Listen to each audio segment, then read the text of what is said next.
All right, so we're diving deep tonight. Deep it. Into this this first four game, Xavier versus Texas. Yeah. You guys sent in a ton of really interesting stuff. Yeah. And our goal is to kind of look at all these different perspectives and try and figure out Totally. what we can learn about this game. Yep. And specifically that first half. Except for the first half. Wednesday night in Dayton, Ohio. Dayton. Tip-off 9:10 p.m. Eastern time. All right, let's go. So let's start with the teams themselves. Xavier 21-11 on the season. Okay. Coming out of the Big East in at-large bid. Yep. They had a pretty good run Yeah. recently. 7-game win streak snapped. Okay. Just barely by Marquette, 89-87 Ooh, close one. in the Big East quarterfinal. Yeah. And they even covered in that game as 2.5-point underdogs. Okay. And the over hit at 145. Wow. So a tight one, but they Yeah, high scored. put up the points Yeah, for sure. so it seems like they could score. Hell yeah. Yeah. That's a good sign going into a tournament game. Now, what about Texas? Okay, so Texas, 19-15. a little bit of a different story with Texas. Yeah, another at-large bid Yeah. coming out of the SEC this time. Yep. But a little bit rockier recently. Yeah, a little bit. Yeah, they've had some struggles. Yeah, 3-5 since February 22nd. Not great. And going back even further, Mm-hmm. they're only 8-13 Mm-hmm. since an 11-2 start. Wow. So they started off Yeah, they came out hot. really hot and then cooled off. A little bit of a fade there. Yeah, you got to wonder about that heading into the tournament. For sure, for sure. And their most recent game, Okay. another loss this time to Tennessee, Okay. 83-72 in the SEC semifinal. Okay. And the over hit on that one too, 137.5. So another high-scoring game. Yeah, so both these teams involved in some shootouts recently. Interesting. Okay, so we know they can score, but what about the pace? Yeah. What's the style of play we're going to see? Right. How is this game going to unfold? How's that first half going to look? Yeah, because that could really affect how these teams perform. Absolutely, absolutely. So, when we talk about that style, it seems like Xavier likes to push the pace. They do. They like to get up and down the court. Yeah. They're ranked 74th in adjusted tempo, according to Ken Pom. Okay. And for those who might not know, Oh, what is that? adjusted tempo basically measures how many possessions a team has per game. Okay. So a higher ranking means they like to play fast. Got it. And Xavier definitely fits that mold. So they want to get up and down the court quickly. Exactly. And it seems like that plays into their strengths. Okay. So Well, they're really good on the defensive glass. limiting second chance opportunity. Exactly. They clean up those rebounds, and then they're off to the races. Okay. And then you combine that with their three-point shooting. Oh, yeah. I saw that they're deadly from three. 7th in the nation, hitting almost 39% from beyond the arc. That's wild. And some sources even said that they're hitting around 40% Wow. from three in their last 10 games. That's huge, especially in today's game. Yeah, they're a threat from anywhere on the court. Absolutely. Like Texas is going to have to really account for that. Yeah, they're going to have to figure out how to slow them down. Yeah, lock down those shooters. For sure. Now, what about Texas's tempo? That's interesting because the sources didn't really dive into their preferred pace, Okay. but they did mention that Texas has struggled against the spread recently when facing faster teams like Alabama, Arkansas, and Kentucky. Kings that like to get up and down the court. Exactly. So that might suggest that they're not as comfortable in a high-speed game, Yeah, makes sense. and that could definitely be a factor in how they start against a team like Xavier. Yeah, if you're not used to that pace, Right. you might find yourself playing catch-up really early. Exactly. And that could set the tone for the whole game. Absolutely. All right, so we talked about pace and style. Mm. Let's talk about recent form and momentum. Okay, because that can be a huge factor in March. Absolutely. Xavier seems to be coming in with a lot of positive energy. Yeah, they're riding high, even with that loss to Marquette. That 7-game win streak before that loss Yeah. is really impressive. It shows they're playing well together. Yeah, and even if you include that loss, they're 7-1 straight up and 6-2 against the spread Since when? since February 12th. Wow, so they've been covering the spread, too. Yeah, and maybe even more importantly, What's that? they haven't lost back-to-back games Okay. since early January. That's a good sign. They know how to bounce back from a loss. Exactly. They're resilient. Yeah, so that's a big plus for them heading into this game. For sure. Now, contrast that with Texas, Okay. who have lost 8 of their last 12. Ooh, that's not good. They've really cooled off Big time. since being 15-7 on the season. Yikes. That's a tough way to head into the tournament. Yeah, that momentum, or lack thereof, can be Well- huge in March Madness. It really can't. It affects everything. It does. The mental game, the team chemistry. Totally. When you're not winning. Yeah, you start doubting yourself. Yeah, and the pressure just keeps building. Absolutely. So those recent trends definitely favor Xavier. Yeah, they seem to have the edge there. Okay, so now let's talk about what we're really here for. The first half. That first half. Yes. And Pick Dogs brings up this really interesting trend. Okay, I'm intrigued. For Xavier, they say Xavier has lost the first half. Okay. In 6 of its last 7 night games. Okay. Against the Southeastern Conference. Oh, wow, that's specific. I know, right? Okay. And this game is obviously against an SEC team. And it's at night. It's at night. So that trend applies here. Exactly. That's something to think about. It makes you wonder if there's something about playing those SEC teams. Right. What is it about those matchups? Yeah, or maybe the later start times. Yeah, maybe they're just slow starters in those situations. Who knows, but it's something to keep in mind. For sure, for sure. But then Pick Dogs throws another wrinkle in there. Oh, there's more. Yeah, they say that Texas has lost the first half in each of its last 3 games against the Big East Conference. Whoa, hold on. So both teams have struggled in the first half. I know, right? Against opponents from the other conference. It's like a mirror image. Yeah, what do we make of that? What? I mean, it does make you think about sample size. Right. Like, are those trends really significant? Yeah. Or is it just a small blip? Exactly. And who are those specific opponents? Right. Were they similar teams? Yeah. To Xavier in Texas?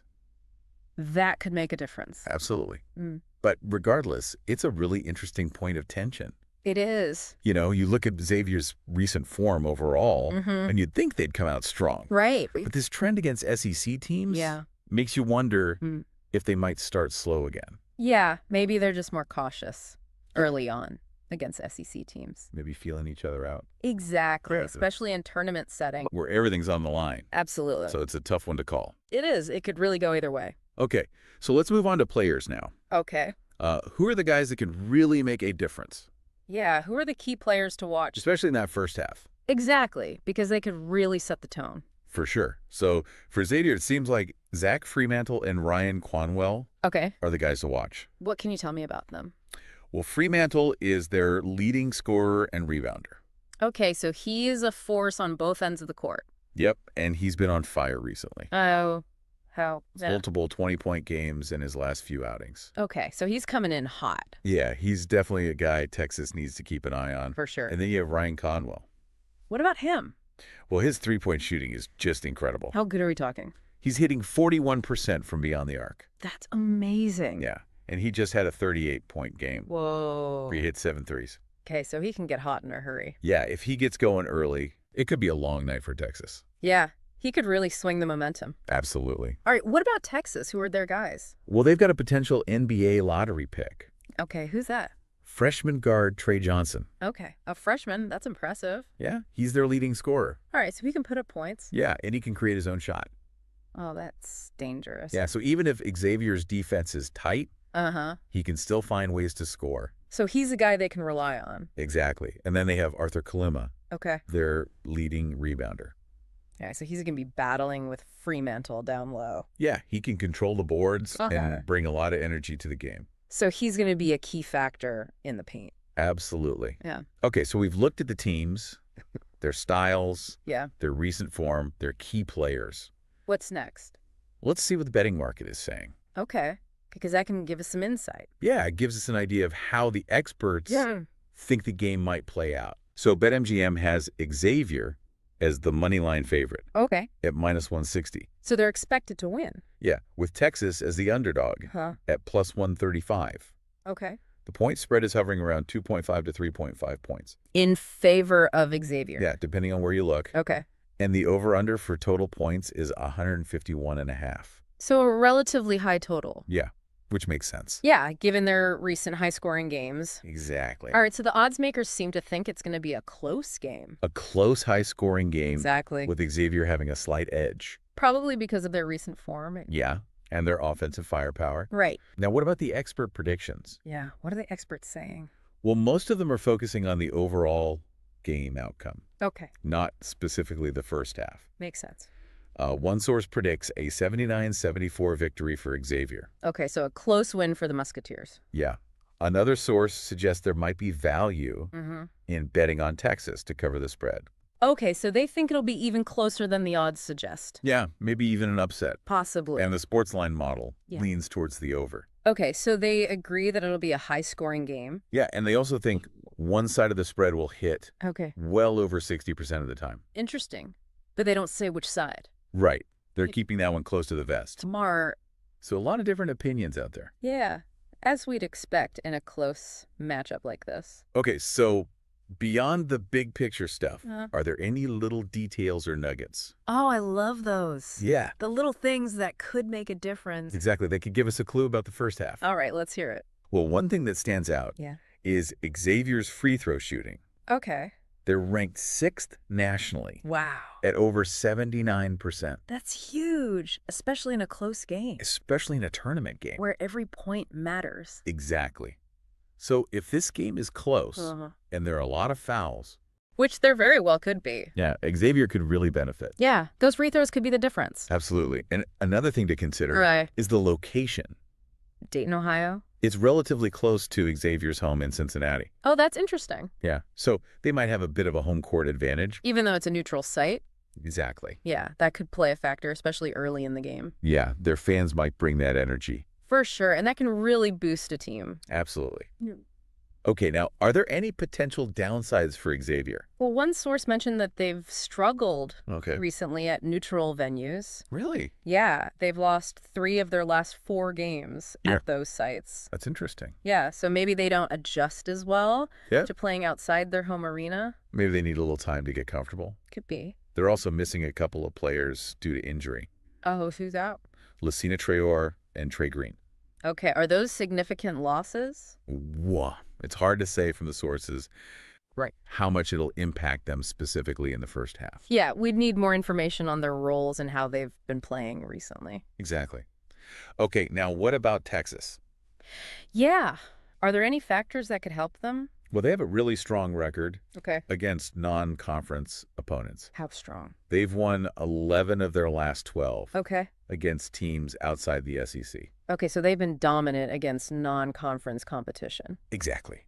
Interesting. So even though the Big East is a tough conference, this could give Texas some confidence. Yeah, that they can compete with teams from other conferences. Actually early on in the game. Right. They might not be intimidated by Xavier. Exactly. And another thing to note is Texas's ranking in opponent steals per game. Oh, so they're good at forcing turnovers. Yeah, they're tied for 48th in the country. Okay, so if Xavier isn't careful with the ball. Yeah. Texas could disrupt their flow early. Exactly. Those turnovers could lead to easy baskets. And swing the momentum. For sure. But on the other hand, Xavier is ranked 17th in assists per game. So they move the ball well. Exactly. So if they can avoid those turnovers, they could find open shots. And get their offense rolling. Right. They also make a lot of free throws. Yeah, they were ranked 6th. Yeah, 23rd in the nation. So they're good at drawing fouls and converting at the line. Exactly. So that could be a big factor if the game is close. All right. And what about injuries for Texas? Well, luckily for them, they have a clean bill of health. Okay. Everyone's good to go? No injuries to report. All right. So they're at full strength?